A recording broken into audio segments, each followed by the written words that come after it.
Let's begin our journey not in Egypt or Mesopotamia, but further east, to a land where one of the world's earliest civilizations once thrived, and then slipped quietly into silence. Close your eyes and imagine yourself walking through the city of Mohenjo-Daro, nearly 4,500 years ago. The streets are wide, carefully laid out in straight lines like a giant grid. Brick houses rise on either side, some with 2 stories, something rare in the ancient world. There are wells on nearly every corner, and drains carved carefully into the ground to carry waste away. This is not a simple village. It is a planned city, a place where tens of thousands of people live, work, and trade. You pass by merchants selling beads, shells, and colorful pottery. Farmers bring baskets of grain, freshly threshed from the fertile fields near the Indus River. Children run barefoot through the alleys, while women grind flour at stone slabs. The air smells faintly of smoke and baked bread. And yet, despite all of this order, there is something strange about the Indus Valley. Unlike Egypt, there are no grand pyramids. Unlike Mesopotamia, no towering ziggurats. Their cities are practical, not monumental, designed for living, not just for worshipping kings or gods. Even stranger, their voices are silent to us. The people of the Indus Valley left behind a written script, carved into seals, etched into pottery, stamped into clay. But to this day, no one has been able to read it. Their language, their songs, their prayers, remain locked away, undeciphered. And then, one day, the life of these cities began to fade. We don't know exactly why. Some believe the mighty Indus River shifted its course, leaving fields dry and useless. Others suspect climate change, long droughts that turned fertile lands into dust. Perhaps invaders swept through, scattering the people. Or disease may have weakened the crowded cities. What we do know is this: the cities were gradually abandoned. The wide streets grew quiet. The drains clogged. The wells went dry. Families packed what little they could carry, leaving behind walls that would crumble slowly with time. For centuries, the ruins slept beneath dust and earth, forgotten, until British archaeologists stumbled upon them in the 1920s, uncovering whole cities that no one remembered. Even today, the Indus Valley remains a riddle. We know they were skilled engineers, careful planners, and master traders. We know they built one of the earliest great civilizations. And yet, their words are lost. Their gods unknown. Their fall, a mystery whispered only by broken bricks and dry riverbeds. The Indus Valley shows us that even the mightiest and most organized societies can vanish. Not with a dramatic end, but with a slow, quiet collapse. Now, let us leave the dust of the Indus Valley and travel across oceans and centuries, to the deep green jungles of Central America. The year is around 800 CE. You are standing at the base of a massive stone pyramid in the Maya city of Tikal. The jungle hums with the sound of cicadas, parrots, and distant howler monkeys. Around you rise towering temples, their steep steps stretching toward the heavens. Carved stone stelae stand like sentinels, covered with glyphs telling stories of kings, battles, and gods. This is no small kingdom. The Maya world stretched across what is now Mexico, Guatemala, Honduras, and Belize. Dozens of cities, each ruled by its own king, competed for power. Their astronomers tracked the stars with astonishing precision. Their mathematicians invented the concept of zero long before Europe ever did. Artists painted murals in bright reds and blues, and scribes filled books, codices, with their written language. But beneath the glory of the pyramids, life was not easy. Farmers worked the fields, planting maize, beans, and squash. Their harvests fed the growing cities, but the land could only give so much. And then, slowly, things began to unravel. The soil grew tired from constant farming. Crops failed. Droughts struck the region again and again, drying rivers and reservoirs.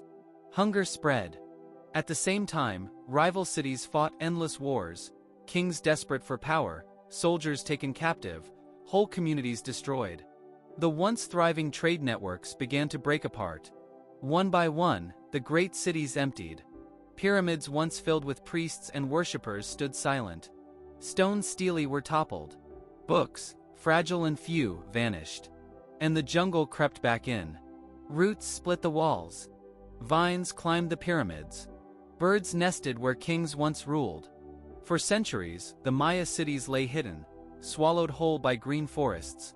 When Spanish explorers arrived in the 1500s, they found villages of Maya people still living. But the great cities were gone, their ruins buried in silence. Unlike the Indus Valley, the Maya collapse was not complete. The Maya people and culture never disappeared.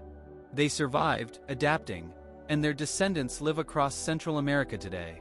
But the great cities, the shining centers of learning, religion, and trade, they were left to the jungle. A reminder that nature always waits, patient and unrelenting, to reclaim what humans build.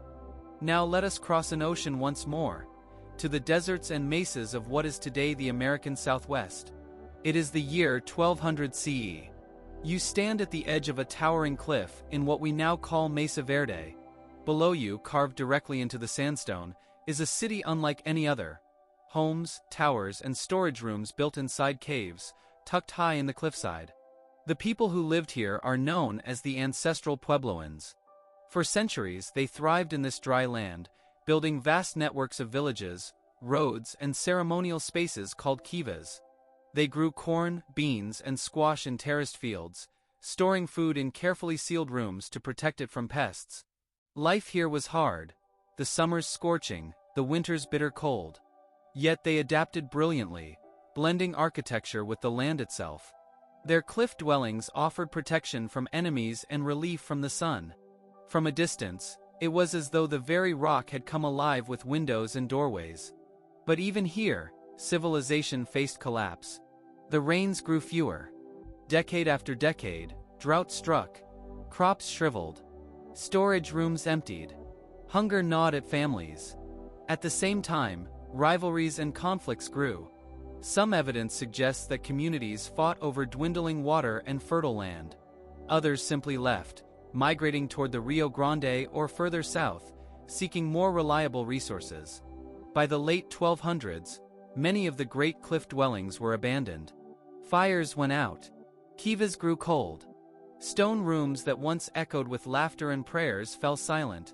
The people did not vanish. Their descendants, the Pueblo peoples, live on in New Mexico, Arizona, and beyond. But the cliffside cities, Chaco Canyon, Mesa Verde, and countless smaller sites, became ghost towns, their empty walls gazing out over the wide desert. Today, standing among these ruins, it feels almost impossible not to wonder. What did the final families think as they sealed their doors and walked away? Did they know they would never return? Or did they believe they would find a new home, somewhere water still flowed, somewhere corn could still grow? The silence of Mesa Verde holds those questions still. Now we travel back even further in time, more than 3,000 years ago, to the end of the Bronze Age. The great empires of the Eastern Mediterranean, Egypt, Mycenae, the Hittites, the kingdoms of Canaan, all flourished with trade, power, and wealth. Ships crisscrossed the seas, carrying copper, tin, olive oil, and wine.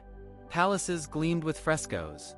Cities bustled with scribes and soldiers. And then, it all fell apart. Around 1200 BCE, wave after wave of destruction swept across the region. Palaces burned. Cities were abandoned. Trade routes collapsed. Within a few decades, some of the greatest powers of the ancient world were gone. At the heart of this mystery are the Sea Peoples. Who were they? Where did they come from? And why did they bring such devastation?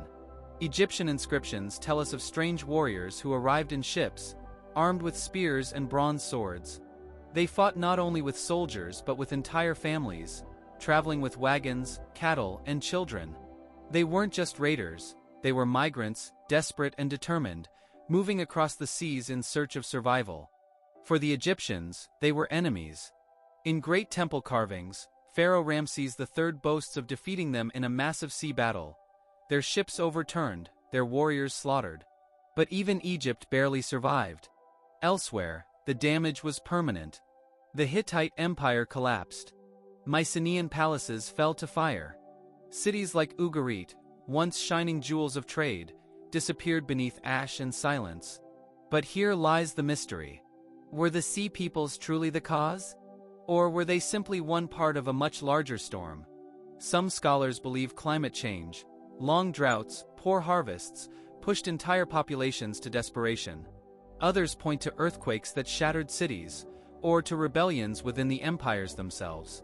Perhaps the sea peoples were not villains, but refugees, families fleeing hunger, violence, and chaos.